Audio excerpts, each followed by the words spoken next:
The Virginia Cable Telecommunications Association and your local cable provider presents Cable Reports.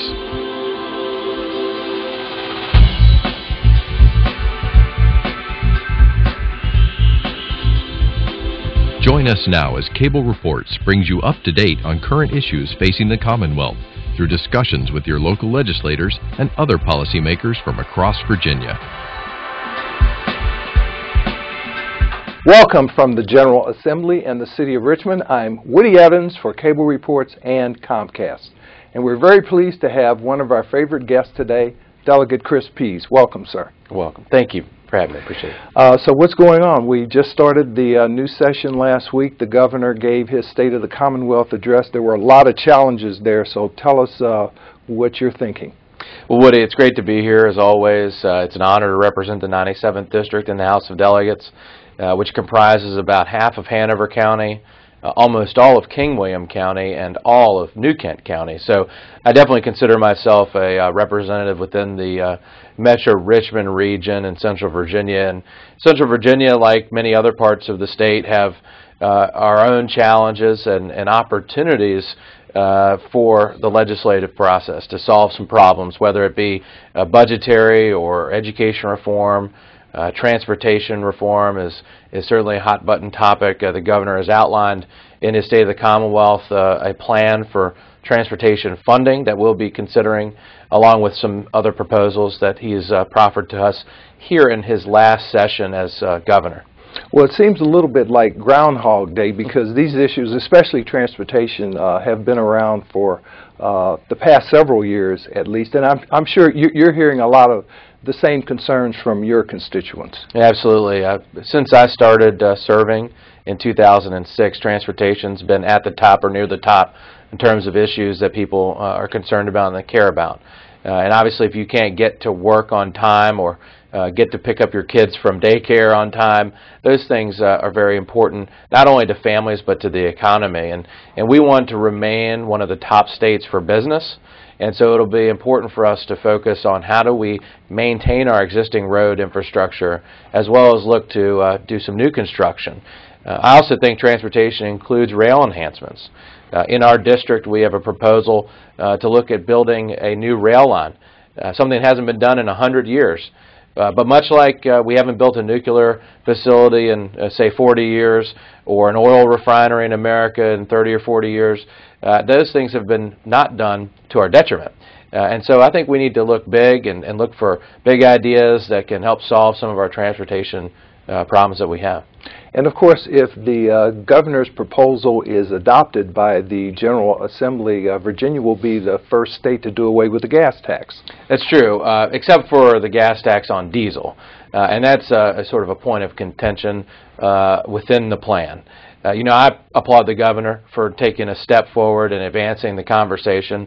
I think there's still some work to do to cobble together a plan that will actually provide real solutions for transportation. I think we recognize at this point, after many years of conversation, that there's not a silver bullet. It's going to take a lot of effort to bring solutions for transportation. We've invested probably the most in new construction in the last several years through bonding primarily. We had an audit of VDOT that unveiled about $1 billion of funds that weren't being put to their primary purpose. We've taken full advantage of public-private partnerships. All of those things are important, and especially for the public-private side, we want to continue that. But we need to find a way that we will address the fiscal cliff, if you will, of transportation that's coming in 2017. Well, we won't have enough funds to cover our maintenance obligations. About a $500 billion shortfall that's projected for maintenance.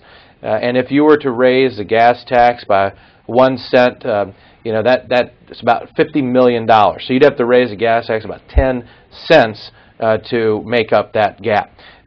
That's not a popular position among a lot of people, and neither are tolls. And yet here we are, and we need to find a way forward that will improve our system. And of course, the governor is suggesting a transition from the gas tax to the sales tax. Is that correct? The governor has proposed that. He claims that it's less regressive, that working people, it will benefit them more by making that transition. I think the jury's still out on that. We're not going to be capturing potentially as many out-of-state payers in that model. It has been claimed about 30% of the traveling public does come from out of state. So we need to make sure that the people who are using the roads are also paying for the roads. And I think there are new fees associated with the governor's plan as well. I believe there's about a $15 increase in a registration fee. And frankly, Virginians, I think, have been feed to death, nickeled and dimed, if you will. And the fee is really no different than a tax. And so we need to call a spade a spade. And for alternative fueled vehicles, I believe that there's also an additional $100 fee per year. Now, Woody, I don't have as much a problem with that, only because the alternative fuel vehicles are not paying sort of their fair share at the pump.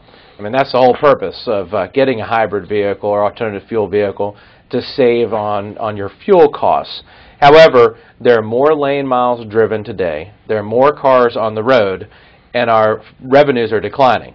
In 1986, when they last increased the gas tax at 17.5 cents per gallon, they didn't envision a time where there would be more cars on the road and less money that's derived from the sale of gas and fuel to maintain those roads. So I think that there probably needs to be a way to stabilize that policy, to look at the broken policy that we have, fix that, and then move forward. Now, what kind of reaction are you seeing from your colleagues on the House side in terms of the governor's proposal? Well, again, we applaud him for taking a bold step forward to advance the discussion, to come up with some creative ideas, but I think the jury's still out. And what about your constituents? Have you heard much from your constituents about this much the same reaction. Well, I think we're a very representative body in the House of Virginians. There's some folks that really like the idea of getting rid of the gas tax. There's some folks that are concerned about losing revenues from out-of-state drivers. There's the concern over the diesel tax and then the registration fees. So, there's some things to like, there's some things not to like. Now, we were talking earlier about the impact of the Affordable Care Act, for example, on a lot of issues in the Commonwealth. And you just attended a subcommittee meeting this morning where some of those issues were addressed. Talk to us about those issues. Well, I would say right up there with education, transportation, health care is a top priority and concern of a lot of Virginians. With costs going up and income stable, people are seeing more margins to be concerned about. So if you are having to choose between getting a particular drug or generic at the pharmacy, or getting some preventative care or not, these are decisions that people are having to make. Virginia is going to have to make a decision this year, prior to 2014, of whether to enter into a federal exchange or create a state-based exchange for the purchase of insurance through the Affordable Care Act. We're also going to determine whether we extend Medicaid coverage from what it is now in the low 20% of poverty level to about 138% of poverty level. On Medicaid, this would not be an extension of new services. These services are already being provided through hospitals and other healthcare centers, and we are paying for it. The hospital system is paying for it. The overall industry is having to shoulder the burden of that cost. This is a question of who pays. Is the federal government going to invest over $6 billion into the Virginia economy, or is the state going to continue to shoulder the burden? I think it's a question that we need to look at, but we shouldn't look at it without also looking at how we can reform Medicaid. So, for example, if a person comes into the emergency room now and doesn't have insurance, they're going to get health care. If they go into the emergency room with Medicaid coverage under the new extension, they're going to get health care. The question is, who pays? On the question of federal exchange, the governor's made it clear, and all of us support moving into a federal exchange as opposed to creating a state-based one. It's a federal law, and we believe that the federal government should also shoulder the burden of that. Now, the purpose of these exchanges, whether it be state-run or federal-run, is to create a marketplace of companies that consumers can go to purchase health care insurance? I'd argue that we have a marketplace today. The intent of the Affordable Care Act is to create a little bit more fairness, a little more competition. A lot of us didn't support the Obamacare bill that many people call it, but it is the law of the land. The Supreme Court upheld the law, And as a Virginia representative, we need to find the best way forward within the context of the law to benefit Virginia's population. And we talk about Medicaid expansion. We're talking about, I think I've seen some 400,000 additional residents of the Commonwealth would become eligible. I've seen some of those estimates, about 400,000 single adults primarily would be eligible for Medicaid coverage. Currently, these individuals are without insurance, and they are getting health care, and the system is absorbing the cost of that health care. The question is, as a Virginian, as a Virginia resident, as a Virginia representative, who do we want to pay for that? Obviously, if they were making enough money, they could purchase their own insurance. That is not the fact of life for most Virginians in that category. So do we want to see hospitals have more funds that they're now spending through charity care, investing in hiring more nurses, hiring more doctors, expanding their healthcare complex, building new hospitals, new outreach centers in our rural communities, for example? Yes, I think we all do. And so how do we do that in the most appropriate manner? And I think it has to include some Medicaid reform as well. Talk to us about your committee assignments and how those assignments help your constituents. Well, I'm very honored that the Speaker has put me on the Appropriations Committee, which is the Budget Committee.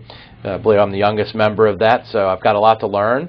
But after a year on board, I have learned a lot. It's an amazing process, a very collaborative process that takes place to try to fashion an $85 billion two-year spending plan.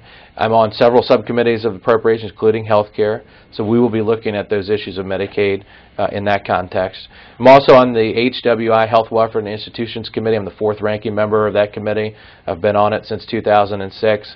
We consider issues of scope of practice for doctors, pharmaceutical-related issues, vaccine mandates, you name it, we get those life issues as well. I'm also on the General Laws Committee. That committee considers a gamut of issues from housing to FOIA to ABC and gaming, a real variety of issues that I really enjoy. Now, ABC is the Alcoholic Beverage Control. Correct. Now, tell us a little bit more about what's going on in your district, especially in terms of any bills you may have introduced that affect your constituents in the Commonwealth in general. Well, thanks, Woody. Not to sound like a broken record, but kind of back to transportation. The folks along the I-95 corridor are very much against tolling existing roadways. We don't have a problem with public-private partnerships, building new roads and using tolling to accomplish that, to provide some sort of mechanism for financing of those roads. But when you're talking about existing highways and the proposal the governor has currently, most folks in our area are very much opposed. Not just our area, frankly. We've seen polling data that shows that almost all Virginians are opposed to this type of mechanism for existing roadways. So I've got a bill that simply says the people need to have more of a voice. It would give authority to the General Assembly to enact tolling measures as opposed to the governor pursuing these avenues unilaterally. We need to have a check and a balance. The General Assembly needs to have a voice. We have a voice in every other transportation matter. We should have one in tolling.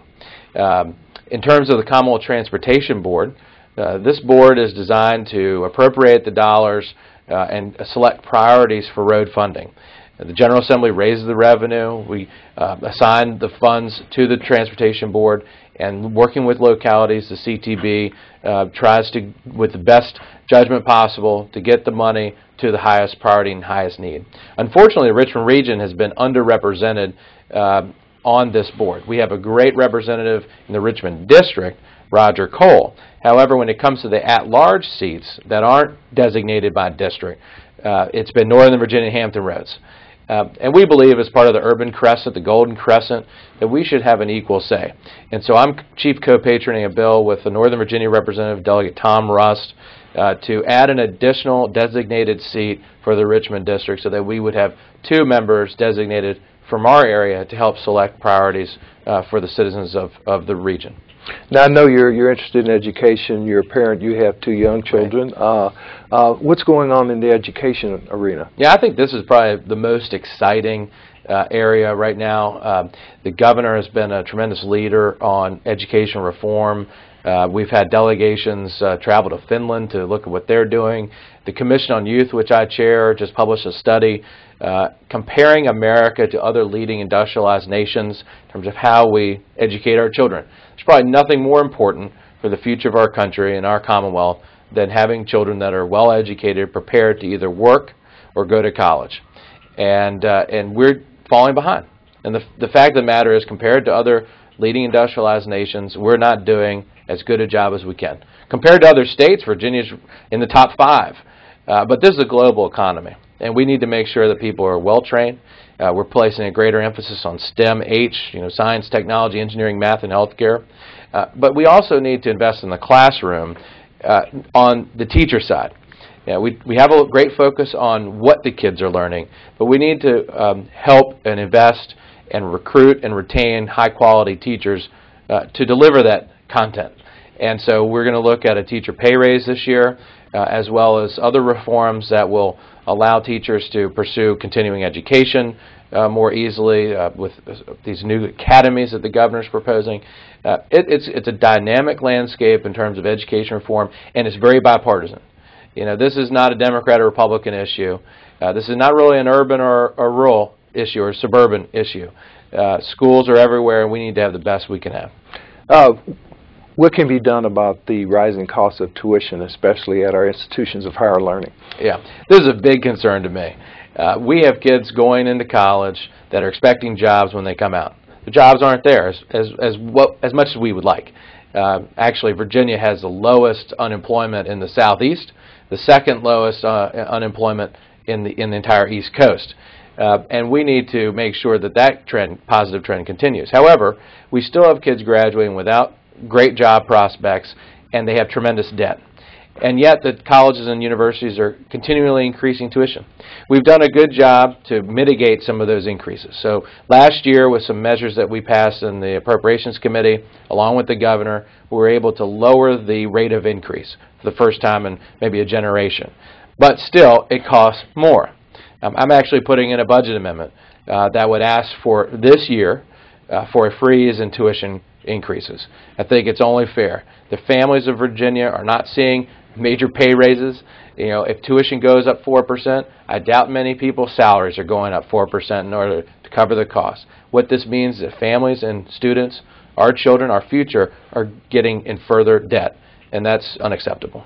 And in terms of maintaining a business-friendly environment, it's also important that our community colleges continue to train, as well as our institutions of higher learning, to create the workforce of the future. Talk to us about the importance of the community college system. Absolutely. I mean, this is a collaborative effort. We have great 2-year schools, great 4-year schools.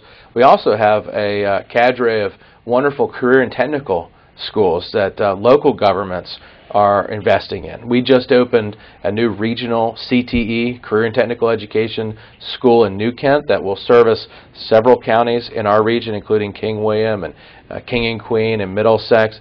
Hanover County built a wonderful career and technical school several years ago. Folks need jobs. They need good paying jobs, and some can be found in this area, whether it's HVAC or trucking or plumbing and electrical. I mean, there are wonderful jobs available in that field, and we need those services. And of course, the community colleges serve as a gateway to our institutions of higher learning. As a matter of fact, there's a program that almost guarantees admission to our institutions of higher learning. Yeah, and that's been a very successful program. I talk to a lot of kids that are coming out of high school, and they say, I'm going to stay close to home for the first couple of years, save a little money, and then finish at UVA and William & Mary or wherever they hope to attend to finish their 4-year diploma program. Now, what about charter schools? The governor has placed a great emphasis on opening up more charter schools in the Commonwealth. I believe there are only 4. Where does that stand? There's a team that went down to New Orleans to see what Louisiana is doing in terms of charter reform. Almost every school in New Orleans is a charter school. Drew Brees, the quarterback of the New Orleans Saints, is a big fan and investor in charter schools. Charters are part of the overall education equation.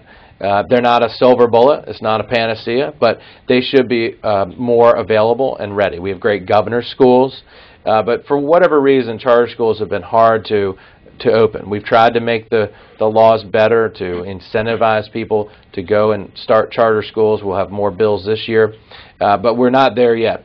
And you're right, we only have 4. We have 1 elementary charter school, Patrick Henry, in the Richmond region. One of the parents that helped start that, Kristen Lawson, just ran for the Richmond City School Board and won. So I think you're going to see more advocates take a more prominent role in the community, supporting charter school, and this thing will just evolve over time. But we need to have good laws that allow for it and encourage it to start. Tell us a little bit more about some of the fiscal cliff issues. They got kicked down the road a little bit. There's going to be another crisis in Washington that could impact the Commonwealth next month. What are your views on the defense industry, for example, and the fact that especially in Northern Virginia we have a lot of federal employees? Well, what a good question. I just wrote about it in my Richmond Times-Dispatch Sunday commentary. We saw sort of a capitulation, I think, at New Year's. They did the easy part, revenues and tax, but they used all their political capital to get that done, which doesn't make me very optimistic for the next couple months. We still will have a debt ceiling fight in Washington. We will have the potential for a government shutdown because of continuing resolution that we've been operating under for the last 4 years, because the Congress, mostly the Senate, has not passed a federal budget, may not be renewed. And so we don't renew the continuing resolution, there's no money to fund the federal government. So with debt ceiling and federal shutdown coming, along with what you referenced in the federal defense spending cuts with sequestration, we could potentially lose hundreds of thousands of jobs in Virginia. Have a very negative impact to our economy. We are certainly the beneficiaries of federal defense spending and defense contracting, direct spending, Fort Lee, Hampton Roads, and the Navy, to the Pentagon in Northern Virginia. We recognize that. We're happy to play a role in our nation's defense. But they need to figure it out. We're waiting to see how it will shake out and try to make the best decisions for Virginians. We created a Federal Action Contingency Trust Fund, very wise move, but $30 million or even more dollars is not going to be able to mitigate long-term the negative consequences for federal inaction. And without reform at the federal government, we're going to continue to face struggles in that regard. And the governor has also called for an increase in the rainy day fund, for example. And of course, by the state constitution, the Commonwealth has to balance its budget as opposed to what the federal government engages in every year. Not just balance the budget, but actually pass a budget. We can't operate under these continuing resolutions. Washington is broken, and people believe that more and more. They have approval ratings in the almost single digits. They need to get their act together. I think as Virginians, we stand ready and encourage them to do so, because all of our families depend on it. And of course, part of your responsibility as an appropriator is to make sure that the state maintains its AAA credit rating. Why is that important? AAA credit rating is important because we're able to borrow money at very low interest rates. And so in times where we see economic downturn like we have recently, we've been able to bond for road construction, prevailing on low construction prices and also low interest rates. So getting the best value or the best bang for the buck for the taxpayer. And that just makes sense. It's the way you'd run your business. We want to do it the same way. Now, one of the other surprise announcements that the governor made is that he wants the General Assembly to pursue, I believe, a constitutional amendment that would make it automatic that a nonviolent felon's right to vote is restored. What kind of reaction are you seeing in that regard? Much like his transportation proposal, a little bit of a mixed reaction. But I will give him credit for this. It's very bipartisan. This is not a partisan issue. And we need to figure out a way that we can have people who have paid their debts to society be reintroduced to society and be contributing members to it. I've been part of the governor's reentry task force for juvenile and adult offenders. We have one of the lower recidivism rates in the nation, things that we can be very proud of. Our crime rate is very low compared to other states, and so we can be proud of that. The governor also has taken major steps forward in the restoration of felons' rights, more than any other governor in modern history. And again, something to be very proud of. But we need to make these decisions with caution and prudence and look to see what's in the best interest of all Virginians. Another issue that's going to garner statewide attention is the question of the potential lifting of the moratorium on uranium mining. Correct. That doesn't affect your constituency directly, I don't believe. You correct me if I'm wrong, but certainly citizens in Pennsylvania and other counties. Talk to us about the importance of that issue. Well, there are a lot of other regions that are interested in the lifting of the moratorium on mining and milling of uranium. Even down water from Pennsylvania County, places such as Virginia Beach and Norfolk that share a similar water supply. So should contaminants infiltrate the supply, they would be affected as well. We got to look at this in the big picture. If it can be done safely, which there are many, many reports that say it can, then is it an economic issue? Is it a jobs issue? And by lifting the moratorium, the mining and milling is not starting tomorrow. There will be potentially years of regulation and oversight, federal and state, that will be looking at how this program is operated. And I'm very confident in the fact that should it be lifted, that if we pass the lifting of this ban on mining and milling, that through the regulatory process, through further government oversight, federal and state, as well as environmental watchdogs, that this can be done safely. And so is it a jobs issue? Yes. Is it a benefit to the economy? Yes. Can we become more energy independent and live up to the expectation the governor set forward to be the energy capital of the East Coast? It's a part of that as well. And it's potentially a revenue issue. I believe there's been a couple of bills introduced that would bring tax revenues in. That's correct. I believe Senator Watkins put that on the table. So we're a long way from home on that, but it's been an issue we've been following for the last several years.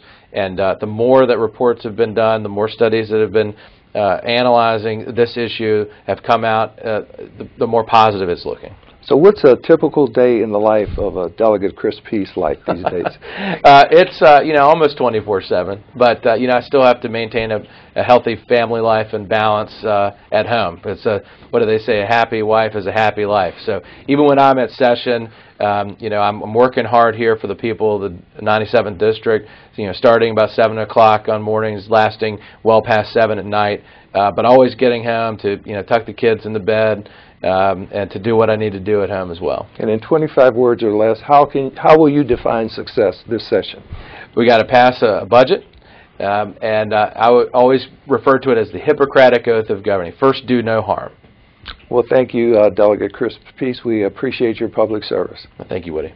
Thank you for watching Cable Reports. Until next time, I'm Woody Evans.